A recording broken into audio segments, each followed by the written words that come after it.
안녕하세요. 웰스기업연구소 정우일 소장입니다. 자, 오늘은 CU 리포트 프리뷰 시간이고요. 네, CU 리포트 프리뷰를 지금부터 저와 함께 시작해 보도록 하겠습니다. 이게 좀 상당히 카메라가 삐딱한 것 같기도 하고, 제 마음이 삐딱한 것 같기도 하고, 뭐 그렇습니다. 요즘 라이브 방송으로 이제 매주 좀 많은 분들을 만나고 있는데, 참고로 라이브 방송은 꼭 들으셔서, 수시로 업데이트된 내용 확인했으면 좋겠고요. 자, 그럼 오늘은 CU 리포트 8월 2주차 한번 보겠습니다. 자, 일단은 지금 부동산 관련 법 개정 때문에 되게 시끄럽죠? 여기에 대한 것들을 좀 요약은 했습니다. 그래서, 바뀌는 부동산 관련 세금, 그래서 종부세, 그 다음에 소득세법, 특히 과세되는 거, 양도세, 그 다음에 법인세법에서 법인이 보유하고 있는 주택 양도소득에 대한 추가 법인세율, 그러니까 법인세율이 추가로 10%가 더 들어가는데 이제 추가로 20%가 된 거. 그 다음에 지방세법에서 2주택 이상 그 취득세 바뀌는 거 하고요. 그 다음에 이제 그 공시가 3억 원 이상 주택을 이제 증여하게 되면 취득세율이 당초 3.5%에서 12%로 올라간 부분 특히 체크하셔야 되고요. 그 다음에 이제 뭐 민간임대 특별법 같이 이제 좀 부동산 관련한 최근 관련 세금들을 좀 요약을 해놨습니다. 자, 그 다음에 2020년 청년 디지털 일자리 참여 기업, 사업 기업을 모집하는 공고인데요. 자, 이거는 이제 스마트 점포라든가 이게 스마트 서비스 지원 사업에 참여한 기업 같은 경우에 지원을 해주는 제도입니다. 그러니까 스마트 서비스라고 하는 건 그 빅데이터 시스템이라든가 이런 것들을 활용해서 이제 소상공인들이 이제 영업에 활용할 수 있도록 이런 서비스를 말하는 건데, 이 서비스를 참여한 기업들은요, 이 서비스를 운용할 수 있는 실제 인력 있죠. 그러니까 예를 들어서 뭐 스마트 서비스를 하거나 컨텐츠를 제작하거나 아니면 데이터 관리하거나 뭐 이런 것들 하는 분들을 특히 청년을 채용하게 되면 네, 그 1인당 180만 원의 인건비를 지원해주고 플러스 간접 노무비까지 지원을 해주게 됩니다. 근데 이 신청은요, 청년 디지털 일자리 사업 홈페이지에서 신청하시면 되고요.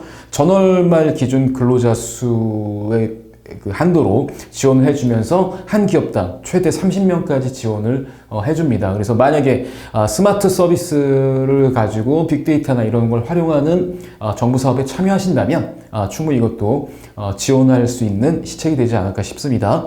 자, 그 다음에 이제 뒷페이지 보면 이제 오늘의 메인 이벤트죠. 초과 배당입니다.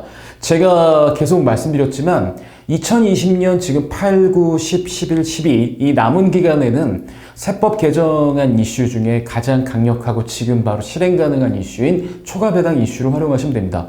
그러니까 초과 배당이 이제 이슈가 되는 이유는 내년부터 이제 초과 배당에 대한 거를 전부 배당 소득세하고 증여세를 같이 매기겠다는 겁니다. 그래서 불균등 배당 자체가 없어진 게 아니라 과거에는, 그러니까 올해까지는 증여세하고 소득세하고 서로 계산을 해서 큰 걸로 다 거래를 이제 했는데, 거래로 인정을 하고 그 세율을 적용을 했는데, 이제는 내년부터는 배당 소득세를 과세하고 그 나머지 부분에 대해서 이제 증여세를 매기는 구조로 가기 때문에 초과 배당의 절세 포인트 가장 중요한 거, 이 증여세가 절세되는 게 사실은 좀 빠졌죠. 그리고 증여세가 절세된다는 건 이런 말입니다.